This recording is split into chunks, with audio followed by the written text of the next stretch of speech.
بسم اللہ الرحمن الرحیم۔ ناظرین، آج کا دوسرا ویلاگ پیج 123 اردو زبان میں سرور عالم صلی اللہ علیہ وسلم کی سیرت پر جامع ترین کتاب سیرت النبی صلی اللہ علیہ وآلہ وسلم، علامہ شبلی نعمانی رحمۃ اللہ علیہ، علامہ سید سلیمان ندوی رحمۃ اللہ علیہ، جلد سوم۔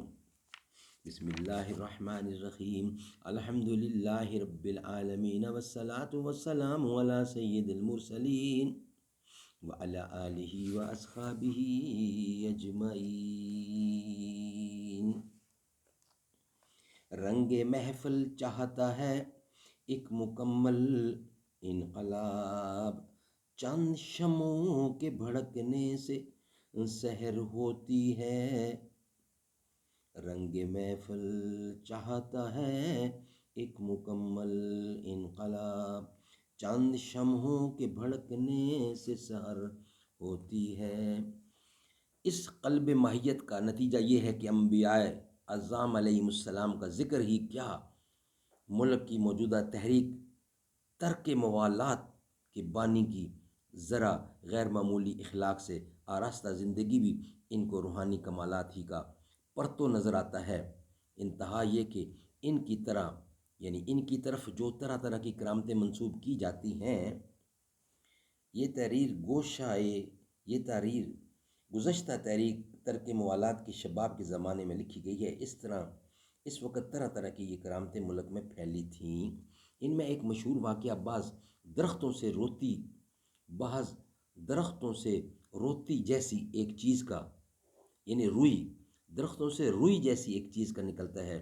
میرے یہ دوست بھی اس کو تائید غیبی کی ایک نشانی سمجھنے میں شریک تھے۔ میں نے کہا کہ کچھ لوگ اس روئی کو کسی کیڑے کی رطوبت بتلاتے ہیں۔ کہا اس لیے کیا ہوتا ہے؟ خدا نے اس وساطت سے تائید کی ہوگی۔ کہا اس لیے کیا ہوتا ہے؟ خدا نے اس وساطت سے تائید کی ہوگی۔ سبحان اللہ، سبحان اللہ۔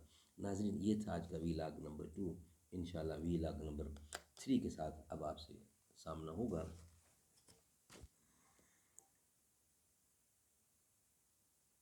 نبی نے چشم رحمت ڈال دی جب خشک صحرا پر، اگے پودے سجے پتے کھلے گنچے ثمر نکلے، ہوئے جب مصطفیٰ کے دامن رحمت سے وابستہ، نہ تھی جن کی کوئی اوقات وہ بھی معتبر نکلے۔